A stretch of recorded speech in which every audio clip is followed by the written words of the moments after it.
Du denkst, du bist charmant. Du denkst, du weißt, wie man flirtet. Du denkst, du machst alles richtig. Aber dann siehst du die Reaktion. Die kalte, distanzierte Reaktion. Dein Date schaut dich an und in ihren Augen siehst du nicht Interesse. Du siehst Skepsis. Du siehst Distanz. Und du fragst dich, was ist passiert? Was habe ich falsch gemacht? Willkommen zur deutschen Dating-Kultur. Wo das in anderen Ländern als charmant gilt, hier als aufdringlich wahrgenommen wird. Wo das anderswo als selbstbewusst gilt, hier als oberflächlich empfunden wird. Wo die Regeln komplett anders sind und niemand hat dir diese Regeln erklärt. Ich bin hier, um genau das zu ändern. In den nächsten 30 Minuten werde ich dir 7 Sätze zeigen. 7 Sätze, die dein Date sofort beenden. 7 Sätze, die Deutsche sofort abschrecken. Und noch wichtiger, ich werde dir zeigen, was du stattdessen sagen solltest. Lass mich dir zunächst etwas sehr Wichtiges erklären. Deutsche Datingkultur ist fundamental anders als das du vielleicht aus Amerika, aus Südeuropa, aus Asien kennst. Der zentrale Unterschied? Deutsche hassen Spielchen. Deutsche hassen Oberflächlichkeit. Deutsche hassen emotionale Manipulation. Was Deutsche wollen, was Deutsche wirklich wollen, ist Authentizität. Sie wollen Direktheit. Sie wollen wissen, dass du ehrlich bist, dass du echt bist, dass du nicht versuchst, sie zu manipulieren. Und das ist nicht einfach eine kulturelle Präferenz, das ist ein fundamentaler Wert. Deutsche Kultur, die ganze deutsche Kultur, basiert auf Aufrichtigkeit. Auf der Idee, dass Ehrlichkeit wichtiger ist als Charme. Dass Substanz wichtiger ist als Style. Stell dir Markus vor. Markus ist aus Italien. Markus ist 28 Jahre alt, charmant, gut aussehend. Und Markus hat in Italien großen Erfolg beim Dating. Er weiß, wie man flirtet. Er weiß, wie man Komplimente macht. Er weiß, wie man das Spiel spielt. Und dann kommt Markus nach Deutschland. Nach Berlin. Und Markus denkt, perfekt, die deutschen Frauen werden mich lieben. Aber was passiert? Markus geht auf ein Date. Er macht seine italienischen Komplimente. Er spielt das Spiel. Er wartet 3 Tage, bevor er anruft. Und das Ergebnis? Nichts. Sein Date meldet sich nicht mehr. Und Markus ist verwirrt. Er denkt, was ist passiert? Das funktioniert immer. Aber in Deutschland? In Deutschland funktioniert das nicht. In Deutschland wird Markus als unaufrichtig wahrgenommen. Als jemand, der Spielchen spielt. Als jemand, der nicht wirklich an der Person interessiert ist. Und das ist die erste große Lektion. Deutsche Datingkultur basiert nicht auf Charme. Sie basiert auf Authentizität. Und wenn du das nicht verstehst, wenn du versuchst, die Spielchen zu spielen, die in anderen Ländern funktionieren, dann wirst du scheitern. Kennst du das? Kennst du dieses Gefühl, wenn du versuchst, charmant zu sein und die andere Person wird plötzlich kalt? Das ist genau das passiert, wenn du die deutschen Dating-Regeln nicht verstehst. Also, was sind diese 7 Sätze? Was sind die 7 tödlichen Fehler, die du vermeiden musst? In den nächsten Kapiteln werden wir sie durchgehen. Einen nach dem anderen. Und am Ende wirst du verstehen, wirklich verstehen, wie deutsches Dating funktioniert. Bist du bereit? Dann lass uns anfangen. Okay, der erste Satz. Der erste tödliche Fehler. Und dieser Satz ist wahrscheinlich der häufigste Fehler, den internationale Menschen in Deutschland machen. Bist du bereit? Hier ist er. Du bist so wunderschön, das ist mir sofort aufgefallen. Klingt gut, oder? Klingt wie ein Kompliment. Klingt wie etwas, das eine Frau oder ein Mann gerne hören möchte. Aber in Deutschland? In Deutschland ist das ein Problem. Warum? Lass mich dir das erklären. Wenn du jemandem sagst, du bist so wunderschön, besonders wenn das das Erste ist, das du sagst, dann sagst du eigentlich, dein Aussehen ist das Einzige, das mir aufgefallen ist. Ich interessiere mich nicht für deine Persönlichkeit, deine Intelligenz, deine Interessen. Ich interessiere mich nur dafür, wie du aussiehst. Und Deutsche. Deutsche sind sehr, sehr sensibel für Oberflächlichkeit. Deutsche wollen nicht auf ihr Aussehen reduziert werden. Deutsche wollen als ganze Menschen gesehen werden. Als intelligente, interessante, komplexe Menschen. Stell dir Lisa vor. Lisa ist 32 Jahre alt. Sie ist Ingenieurin, sie ist intelligent, gebildet, hat interessante Hobbys und Lisa geht auf ein Date. Der Mann, nennen wir ihn Stefan, sieht Lisa und sagt sofort, wow, du bist so wunderschön. Das ist mir sofort aufgefallen, als ich dich gesehen habe. Und was denkt Lisa? Lisa denkt nicht, oh, wie nett. Lisa denkt, okay, er kennt mich überhaupt nicht. Er hat keine Ahnung, wer ich bin. Er sieht nur mein Aussehen. Flirtet er so mit jeder Frau? Bin ich nur eine von vielen? Und das ist das Problem. Dieses Kompliment, dieses oberflächliche Kompliment, es fühlt sich nicht authentisch an. Es fühlt sich an wie etwas, das Stefan zu jeder Frau sagen könnte. Es ist nicht spezifisch. Es ist nicht persönlich. Es ist oberflächlich. Was solltest du stattdessen sagen? Was funktioniert in Deutschland? Die Antwort. Spezifische, intelligente Komplimente. Komplimente, die zeigen, dass du wirklich auf die Person geachtet hast. Zum Beispiel: Ich habe bemerkt, dass du sehr interessante Dinge über deine Arbeit erzählt hast. Das finde ich faszinierend. Oder: Deine Art, über Bücher zu sprechen, zeigt, dass du wirklich tief darüber nachdenkst. Das gefällt mir. Siehst du den Unterschied? Das sind Komplimente, die Substanz haben. Das sind Komplimente, die zeigen, dass du wirklich zugehört hast. Dass du dich für die Person interessierst, nicht nur für ihr Aussehen. Und jetzt kommen wir zum zweiten Satz. Und dieser Satz ist vielleicht noch schlimmer als der erste. Bist du bereit? Hier ist er.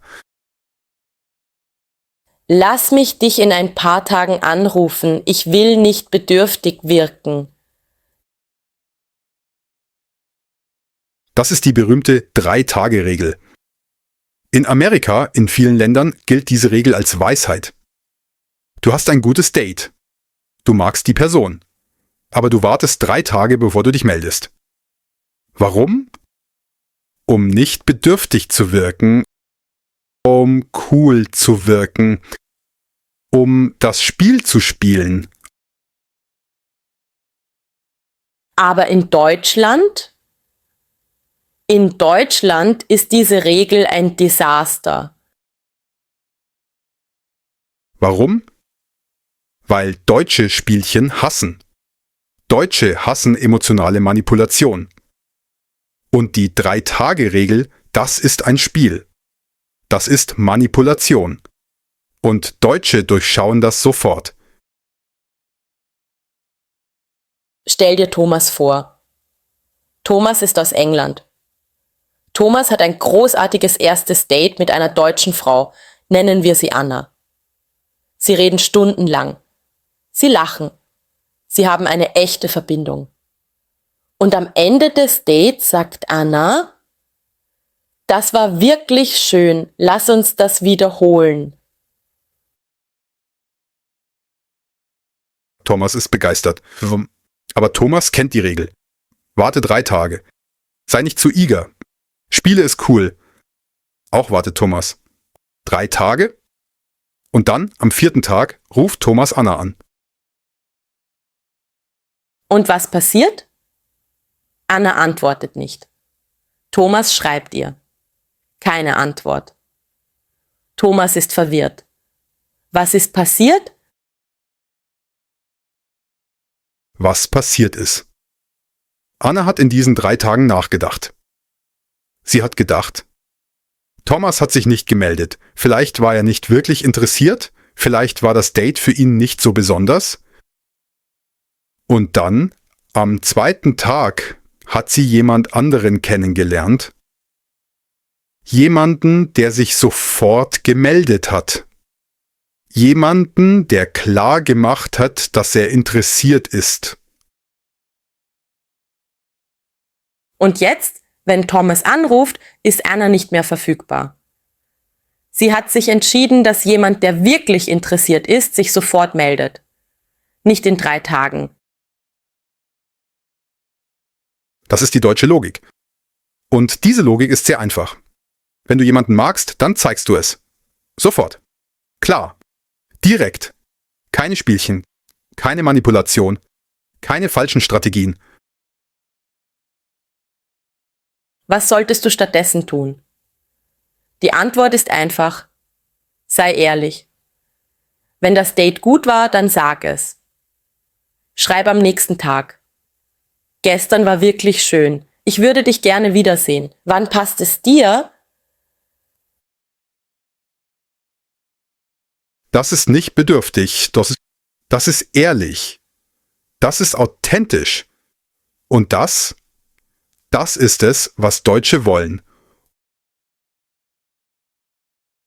Und hier ist noch etwas Wichtiges. Deutsche respektieren Klarheit. Deutsche mögen Menschen, die wissen, was sie wollen und die es klar kommunizieren. Wenn du Spielchen spielst, wenn du versuchst, cool zu wirken, dann wirkst du nicht cool. Du wirkst unsicher. Du wirkst unaufrichtig. Auch fassen wir zusammen. Satz 1: Du bist so wunderschön, das ist oberflächlich. Deutsche wollen Komplimente, die Substanz haben. Satz 2: Die 3-Tage-Regel, das ist ein Spiel. Deutsche wollen Direktheit und Ehrlichkeit. Merkst du das Muster? Merkst du, worauf es ankommt? Es geht immer um das Gleiche. Authentizität, Ehrlichkeit, Direktheit. Das sind die Werte, die deutsches Dating bestimmen. Und wenn du diese Werte nicht respektierst, wenn du versuchst, die Spielchen zu spielen, dann wirst du scheitern. Wir haben also verstanden, dass Oberflächlichkeit nicht funktioniert. Wir haben verstanden, dass Spielchen nicht funktionieren. Und jetzt kommen wir zu etwas, das noch problematischer ist. Wir kommen zu emotionaler Intensität. Zu dem Fehler, zu schnell, zu viel, zu intensiv zu sein. Der 3. Satz, und dieser Satz ist ein absoluter Date-Killer, hier ist er: Ich bin schon verliebt in dich. Du bist die eine, der eine. Und jetzt denkst du vielleicht: Aber das ist doch romantisch, das ist doch schön, das zeigt doch, dass ich wirklich interessiert bin. Aber in Deutschland ist das ein riesiges Problem. Warum? Lass mich dir das erklären. Wenn du nach dem ersten Date oder nach dem zweiten Date Wenn du nach so kurzer Zeit sagst, ich bin verliebt in dich, dann sagst du eigentlich etwas sehr Beunruhigendes. Du sagst Punktum. Ich habe dich nicht wirklich kennengelernt. Ich weiß nicht, wer du bist, aber ich habe mich schon entschieden, dass du perfekt bist.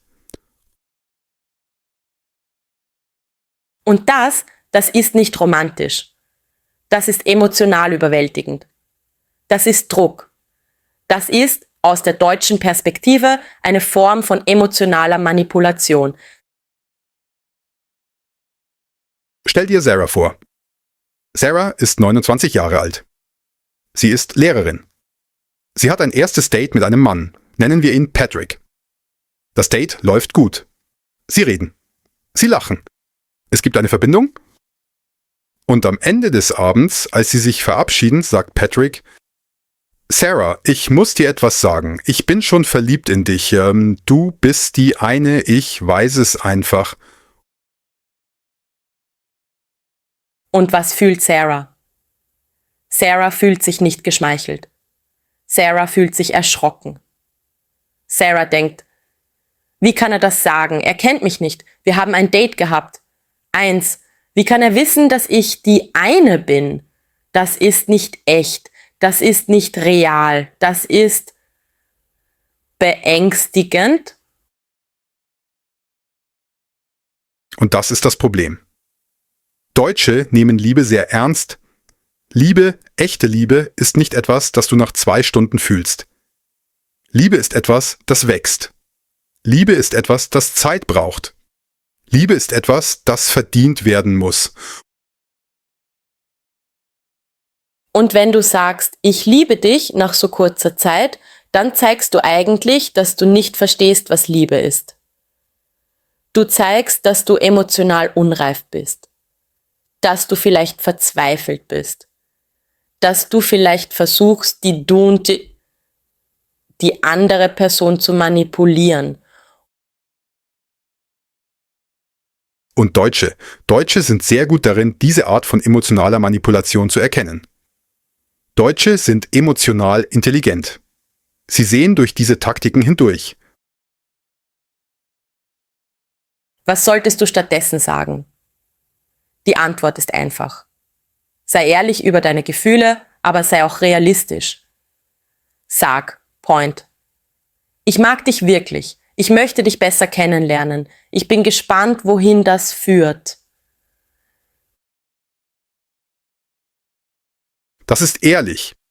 Das ist authentisch. Das zeigt Interesse, ohne Druck auszuüben. Das zeigt, dass du emotional reif bist. Dass du verstehst, dass Beziehungen Zeit brauchen. Und hier ist noch etwas sehr Wichtiges. Wenn du zu schnell zu intensiv wirst, wenn du zu viel zu früh gibst, dann fragen Deutsche sich: Warum? Warum ist diese Person so verzweifelt? Was stimmt nicht? Das ist nicht attraktiv. Das ist eine rote Flagge. Auch der 3. Satz. Ich bin schon verliebt in dich. Das ist zu viel, zu schnell. Das ist emotionale Überwältigung. Und das funktioniert in Deutschland nicht. Und jetzt kommen wir zum 4. Satz. Und dieser Satz ist vielleicht noch problematischer, weil er eine Lüge ist. Hier ist er. Natürlich habe ich dich sofort geliebt. Ich flirte nicht, wenn ich kein echtes Interesse habe. Das ist oft eine Rechtfertigung, eine Verteidigung. Jemand stellt die Frage: Flirtest du mit jeder Person so? Und die Antwort ist: Nein, natürlich nicht. Ich habe dich sofort geliebt. Ich flirte nur, wenn es echt ist. Aber hier ist das Problem. Das ist fast immer eine Lüge. Und Deutsche wissen das. Deutsche können das riechen. Stell dir vor, du sitzt mit jemandem beim Date und diese Person sagt dir, dass sie dich sofort geliebt hat, dass du etwas Besonderes bist, dass sie nie so flirten, es sei denn, es ist echt. Und du denkst, das klingt schön, aber ist das möglich? Kann jemand mich wirklich sofort lieben, ohne mich zu kennen? Und die Antwort ist, nein, das ist nicht möglich. Das ist eine emotionale Fantasie. Und wenn jemand dir das sagt, dann lügt diese Person. Oder diese Person ist emotional unreif. Oder diese Person verwechselt Anziehung mit Liebe. Und Deutsche sind sehr gut darin, Lügen zu erkennen. Deutsche haben eine hohe emotionale Intelligenz. Deutsche verstehen, dass echte Gefühle Zeit brauchen. Und wenn du versuchst, ihnen zu erzählen, dass du sie sofort geliebt hast, dann durchschauen sie das. Lass mich dir ein konkretes Beispiel geben. Ein Mann sitzt mit einer deutschen Frau, nennen wir sie Katharina, beim zweiten Date. Katharina fragt, flirtest du oft so? Bist du so mit vielen Frauen? Und der Mann, nervös, defensiv, antwortet, nein, nein, ich habe dich sofort geliebt. Das ist anders. Das ist echt. Und was denkt Katharina? Katharina denkt, das ist eine Lüge, das ist unmöglich, er kennt mich nicht. Wie kann er mich lieben? Er versucht mich zu manipulieren, er versucht mir zu sagen, was ich hören will. Aber es ist nicht echt. Und damit ist das Date vorbei. Katharina verliert das Vertrauen. Katharina sieht diesen Mann als unaufrichtig, als jemand, der manipulativ ist. Was solltest du stattdessen sagen? Die Antwort ist, sag die Wahrheit. Sieh verletzlich. Sei ehrlich. Sag Point. Ich finde dich sehr attraktiv und ich bin interessiert, dich besser kennenzulernen. Ich weiß nicht, ob das Liebe werden wird, aber ich bin offen dafür. Das ist ehrlich. Das ist verletzlich. Das ist authentisch. Und das ist es, was Deutsche respektieren. Hier ist die größere Lektion. Deutsche können Unaufrichtigkeit sofort riechen. Deutsche haben eine kulturelle Sensibilität für Ehrlichkeit. Und wenn du lügst, wenn du versuchst, ihnen zu sagen, was sie hören wollen, anstatt die Wahrheit zu sagen, dann verlierst du ihr Vertrauen. Sofort. Unwiderruflich. Auch fassen wir zusammen. Satz 3, ich bin schon verliebt in dich. Das ist zu schnell, zu intensiv, zu überwältigend. Satz 4, ich hab dich sofort geliebt, ich flirte nie so. Das ist eine Lüge und Deutsche durchschauen das. Das Muster? Das Muster ist wieder das gleiche. Deutsche wollen Authentizität. Deutsche wollen emotionale Ehrlichkeit. Deutsche wollen keine Manipulation, keine Übertreibung, keine Lügen. Sie wollen die Wahrheit. Auch wenn die Wahrheit ist, ich mag dich, aber ich bin noch nicht sicher. Und das ist okay. Das ist sogar attraktiv. Weil es echt ist. Weil es ehrlich ist.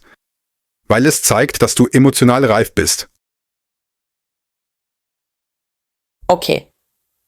Wir sind jetzt bei den subtileren Fehlern angekommen. Bei den Fehlern, die nicht offensichtlich sind, aber die genauso destruktiv sind. Und jetzt kommen wir zum 5. Satz. Und dieser Satz ist ein klassischer kultureller Fauxpas. Hier ist er: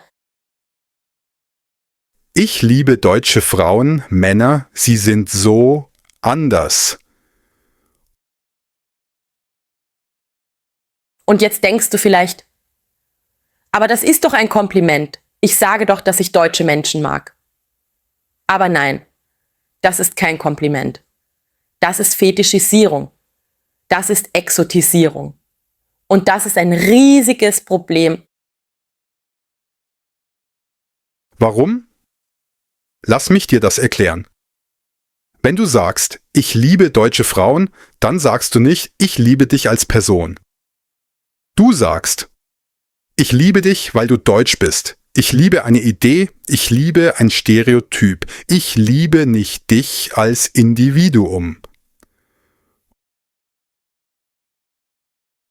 Und Deutsche. Deutsche wollen als Individuen gesehen werden.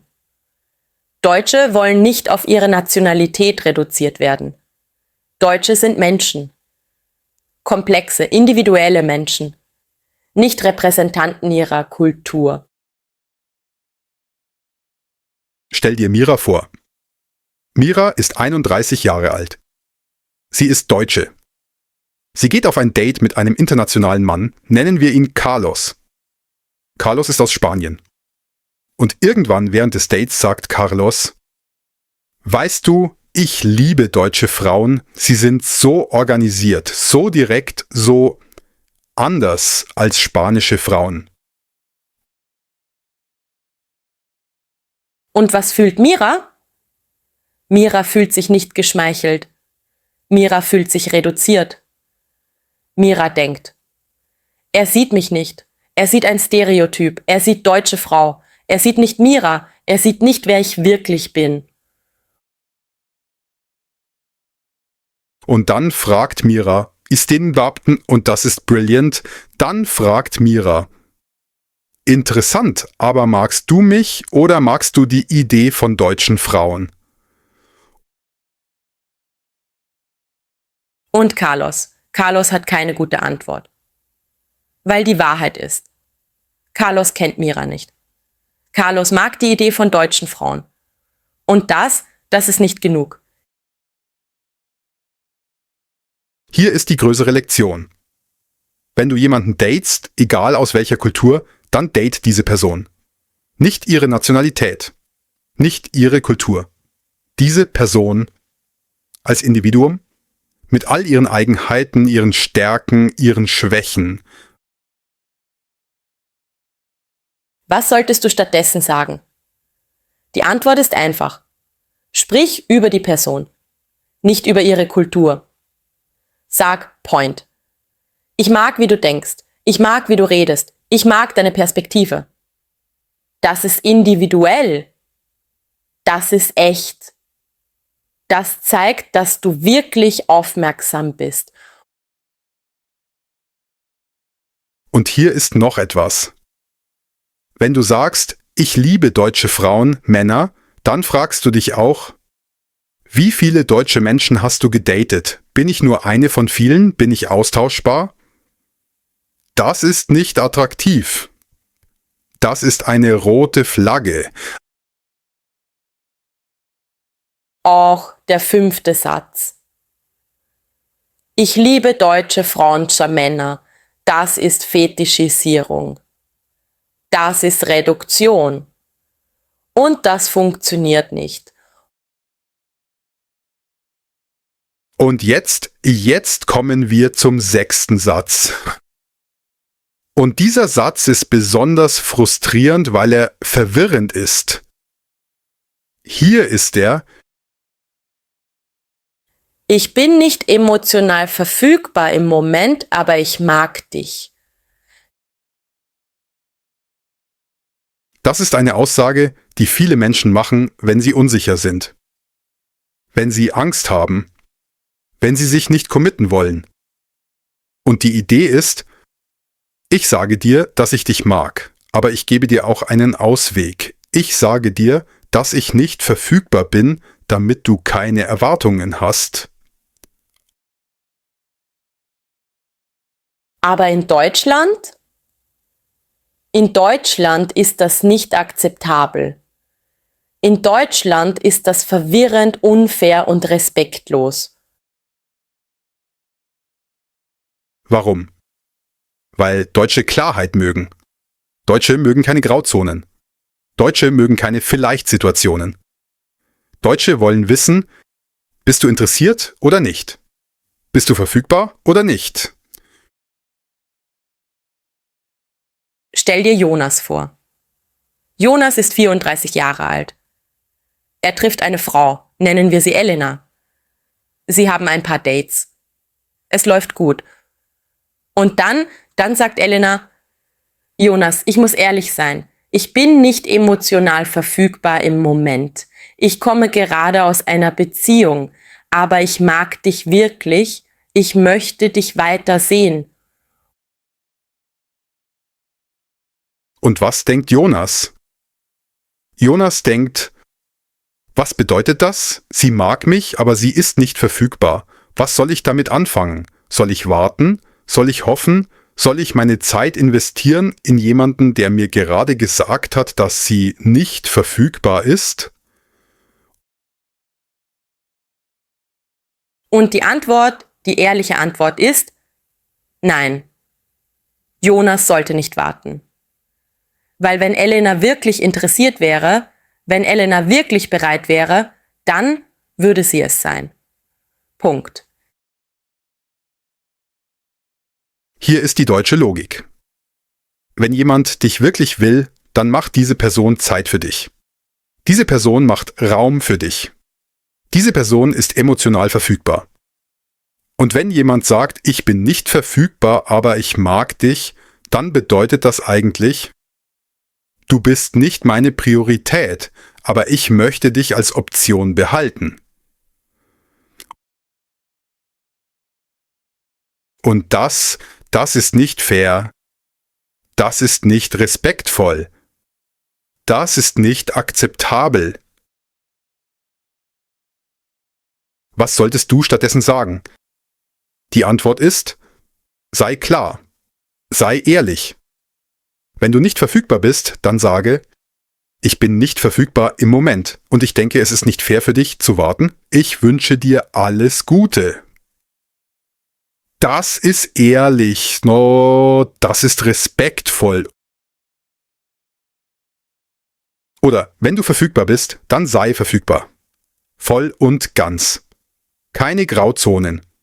Keine Aber. Entweder du willst diese Person oder du willst sie nicht. Und hier ist noch etwas sehr Wichtiges.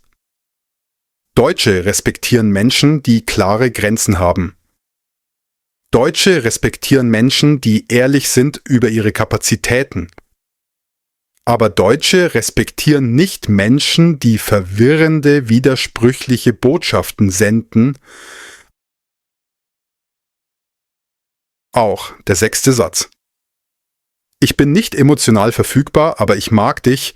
Das ist verwirrend, unfair und zeigt mangelnden Respekt für die Zeit und Gefühle der anderen Person. Fassen wir zusammen. Satz 3. Zu schnelle emotionale Intensität, das ist überwältigend. Satz 4. Lügen über sofortige Liebe, das ist unaufrichtig. Satz 5. Fetischisierung der Nationalität, das ist Reduktion, nicht Kompliment. Satz 6. Emotionale Unverfügbarkeit mit gemischten Signalen, das ist unfair und verwirrend. Das Muster ist klar. Deutsche wollen Authentizität, emotionale Reife und Klarheit. Keine Manipulation, keine Lügen, keine verwirrenden Botschaften. Nur ehrliche, respektvolle Kommunikation. Okay, wir sind fast am Ende angekommen. Wir haben 6 Sätze durchgegangen. 6 verschiedene Fehler. 6 verschiedene Arten, dein deutsches Date zu ruinieren. Aber jetzt kommen wir zum 7. und letzten Satz. Und dieser Satz ist der ultimative Fehler. Dies ist der Satz, der nicht nur dein Date ruiniert, dieser Satz zerstört deine Chancen vollständig. Hier ist er. Du bist zu intelligent, anspruchsvoll, schwierig für mich. Und lass mich dir sagen. Das ist ein Satz, den viele Menschen sagen, ohne wirklich zu verstehen, wie verletzend das ist. Ohne zu verstehen, welche Botschaft das sendet. Was sagst du eigentlich mit diesem Satz? Was sagst du wirklich? Du sagst Punktum. Ich mag dich, aber deine besten Qualitäten, deine Intelligenz, deine Standards, deine Ansprüche, die sind ein Problem für mich. Du sagst Punktum. Es gibt etwas mit dir nicht stimmt. Du bist zu viel. Du bist zu viel für mich zu lieben. Du sagst im Grunde, du bist falsch. Und das ist eine der verletzendsten Dinge, die du jemandem sagen kannst. Besonders jemandem, den du datest.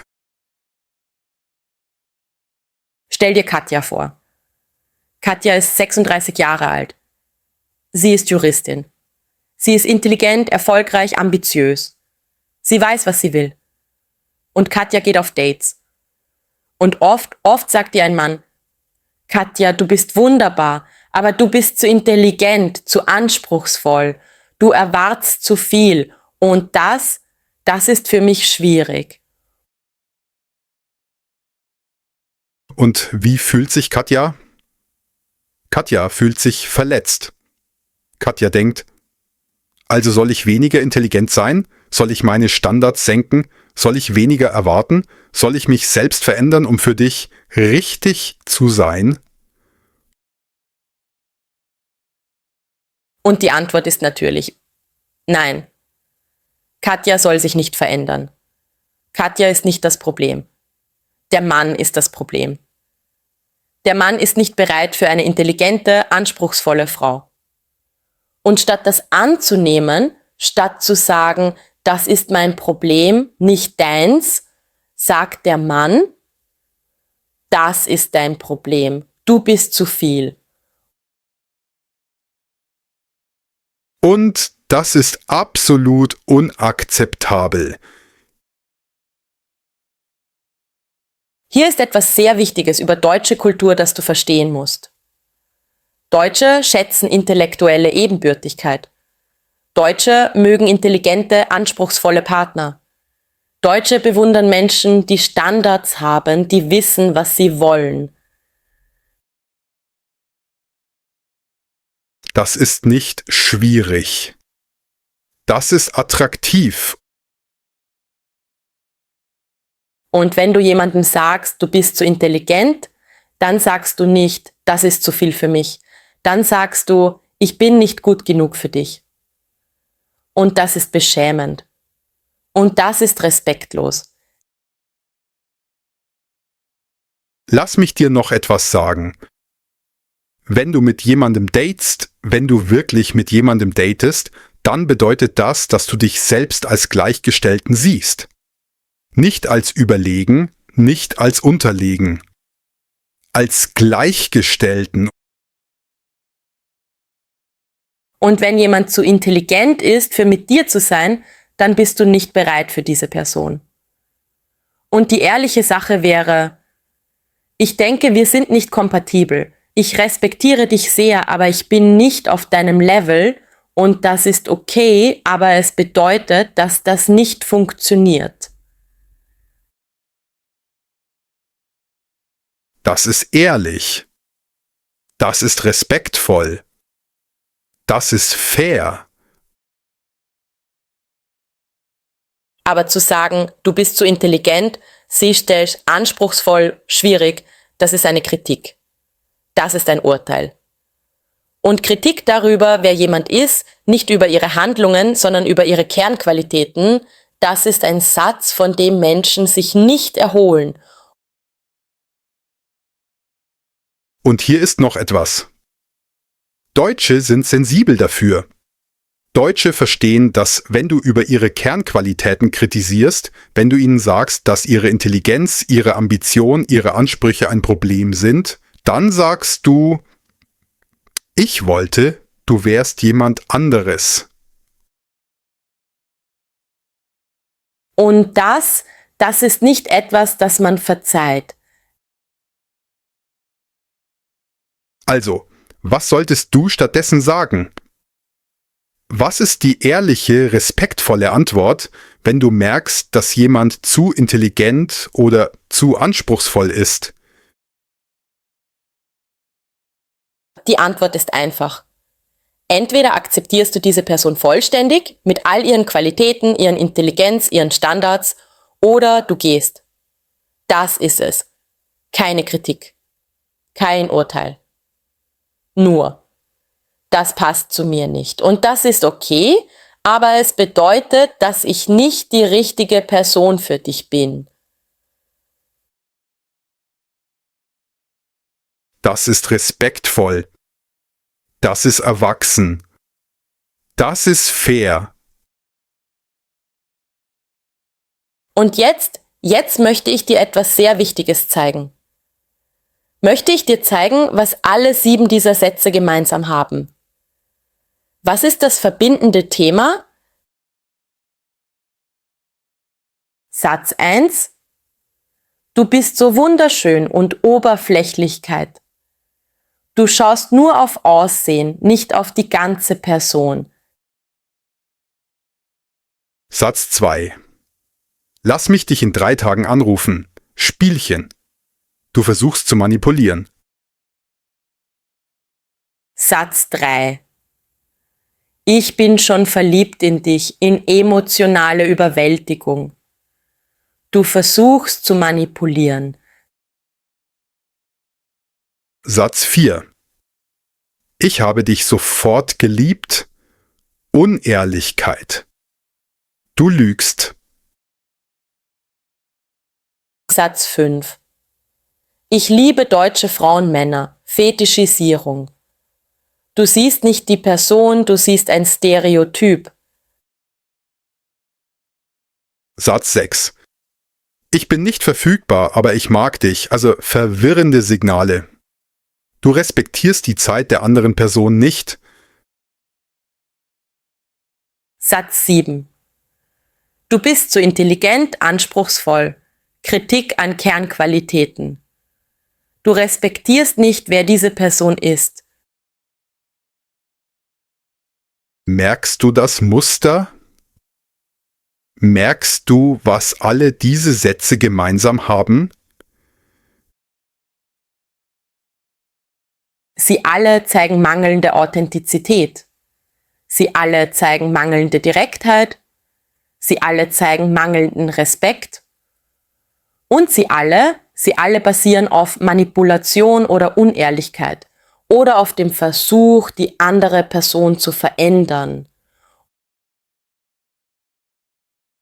Und Deutsche können das alles sofort erkennen. Deutsche sind emotional intelligent genug, um zu verstehen, was wirklich hinter diesen Sätzen steckt. Und deswegen funktionieren diese Sätze nicht in Deutschland. Weil Deutsche diese Art von Oberflächlichkeit, Manipulation und Unehrlichkeit nicht akzeptieren.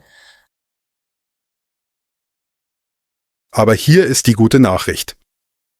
Wenn du verstehst, warum diese Sätze nicht funktionieren, wenn du verstehst, was Deutsche wirklich wollen, dann kannst du dich verändern. Du kannst diese Muster durchbrechen. Du kannst anfangen, auf deutsche Weise zu daten.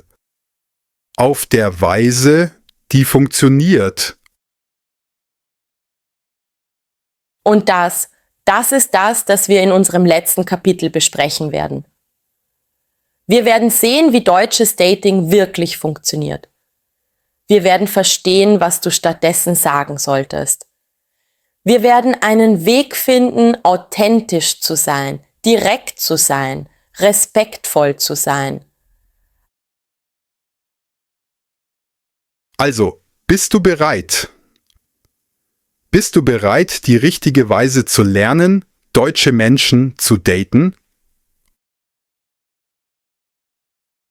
Okay, wir sind am Ende angekommen. Wir haben alle 7 Sätze durchgegangen. Wir haben verstanden, was nicht funktioniert. Und jetzt ist es Zeit, die wichtigere Frage zu beantworten. Wie funktioniert deutsches Dating wirklich? Wie datet man in Deutschland richtig? Und die Antwort ist überraschend einfach. Die Antwort ist nicht kompliziert. Die Antwort hat nichts mit Spielen zu tun. Die Antwort ist: Sei du selbst. Sei authentisch. Sei direkt. Sei respektvoll. Das ist es. Das ist alles, das Deutsche brauchen. Lass mich dir zeigen, wie das in der Praxis funktioniert. Stell dir vor, du hast jemanden kennengelernt. Ein echtes, gutes Gefühl. Und jetzt möchtest du ein Date haben.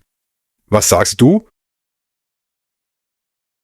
Du sagst Punktum. Ich mag dich, ich würde dich gerne besser kennenlernen. Können wir nächste Woche Kaffee trinken? Das ist es. Das ist alles. Keine Spielchen, keine Manipulation. Einfach ehrlich, direkt, klar. Und dann, während des Dates, was machst du? Was tust du? Du hörst zu. Du stellst Fragen. Du interessierst dich wirklich für diese Person. Nicht für ihr Aussehen, nicht für die Idee von ihr. Für sie. Für ihre Gedanken, ihre Träume, ihre Perspektiven. Du behandelst sie als intelligente, interessante, würdevolle Person. Und wenn es gut läuft, wenn ihr euch verbunden fühlt, dann sagst du nicht, ich bin verliebt in dich. Du sagst Punktum. Ich möchte dich wiedersehen. Kann ich dich morgen anrufen? Oder du schreibst ihr am nächsten Tag. Gestern war wirklich schön. Danke dafür. Das ist Authentizität. Das ist Direktheit. Das ist Respekt. Und hier ist das Wichtigste. Wenn die Verbindung nicht da ist, wenn ihr nicht passt, dann sagst du die Wahrheit. Du sagst nicht, du bist zu intelligent. Du sagst Punktum. Ich denke, wir sind nicht kompatibel, aber ich respektiere dich sehr. Ich wünsche dir alles Gute. Das ist fair. Das ist respektvoll. Das ist erwachsen. Und jetzt möchte ich dir einen vollständigen Dialog zeigen. Einen Dialog zwischen 2 ehrlichen Menschen, die nach deutscher Weise daten. Lass mich dir zeigen, wie das aussieht. Ein Mann, nennen wir ihn David, trifft eine Frau, nennen wir sie Sophia, bei Freunden. Sie reden. Sie haben ein gutes Gespräch. Am Ende der Veranstaltung sagt David: Sophia, ich hatte Spaß mit dir. Deine Perspektive ist interessant. Ich würde dich gerne wiedersehen. Kann ich dir meine Nummer geben? Das ist direkt. Das ist klar. Das ist respektvoll. Sophia antwortet: Ja, sehr gerne. Schreib mir morgen. Am nächsten Tag schreibt David: Hallo Sophia, es war schön, dich kennenzulernen. Ich würde dich gerne auf Kaffee einladen. Passt nächster Freitag? Sophia antwortet: Gerne, Freitag passt mir. Sie treffen sich auf Kaffee. Sie reden über ihre Arbeit, ihre Leidenschaften, ihre Träume. David stellt Fragen. David hört es zu. David ist wirklich interessiert. Und Sophia merkt das. Sophia fühlt, dass David wirklich an ihr interessiert ist. Nicht an einer Idee von ihr, an ihr. Am Ende des Dates sagt David: Sophia, das war wirklich schön. Ich möchte dich gerne wiedersehen. Kann ich dich bald wiedersehen? Sophia lächelt. Ja, ich würde gerne wiedersehen werden. Das ist es. Das ist deutsches Dating. Keine Spielchen. Keine Oberflächlichkeit. Keine Manipulation. Einfach zwei Menschen, die ehrlich, direkt und respektvoll miteinander kommunizieren. Und hier ist das Wichtigste. Das funktioniert. Das funktioniert wirklich. Deutsche mögen Menschen, die wissen, was sie wollen. Deutsche mögen Menschen, die kommunizieren. Deutsche mögen Menschen, die respektvoll sind. Und wenn du diese Dinge bist, wenn du authentisch bist, direkt bist, respektvoll bist, dann werden deutsche Menschen auch authentisch zu dir sein. Direkt zu dir sein. Respektvoll zu dir sein. Das ist die gegenseitige echte Verbindung. Das ist das, das deutsche Beziehungen aufbauen. Also, was ist die Lektion? Was solltest du mitnehmen? Erste Lektion. Oberflächlichkeit funktioniert nicht. Wenn du jemanden komplimentierst, dann komplimentiere spezifische Dinge. Dinge, die zeigen, dass du wirklich aufmerksam bist. Zweite Lektion. Spielchen funktionieren nicht. Wenn du jemanden magst, dann zeige es. Sofort. Klar. Direkt. Dritte Lektion. Zu schnelle emotionale Intensität funktioniert nicht. Gefühle brauchen Zeit, um zu wachsen. Sei ehrlich über deine Gefühle, aber sei auch realistisch. Vierte Lektion. Unehrlichkeit funktioniert nicht. Deutsche sehen durch Lügen hindurch. Sie verletzlich. Sie sind authentisch. Fünfte Lektion. Fetischisierung funktioniert nicht. Date die Person, nicht die Nationalität. Date das Individuum, nicht das Stereotyp. Sechste Lektion. Verwirrende Signale funktionieren nicht. Sei klar über deine Verfügbarkeit. Sie ist klar über ihre Absichten. Siebte Lektion. Kritik an Kernqualitäten funktioniert nicht. Entweder akzeptierst du die Person oder du gehst. Punkt. Und die größte Lektion, die übergreifende Lektion, das ist Authentizität, Direktheit, Respekt. Das ist alles, das Deutsche braucht. Das ist alles, das du brauchen musst, um erfolgreich in Deutschland zu daten. Und wenn du das verstehst, wenn du wirklich verstehst, dass deutsches Dating nicht über Spielchen geht, sondern über echte gegenseitige menschliche Verbindung, dann wird sich dein Datingleben verändern. Du wirst nicht nur bessere Daten haben, du wirst echte Verbindungen aufbauen. Du wirst Menschen treffen, die dich wirklich sehen, wirklich verstehen, wirklich schätzen. Also, viel Glück, viel Erfolg beim Dating in Deutschland. Und denk daran, sei authentisch, sei direkt, sei respektvoll. Das ist alles, das du brauchst.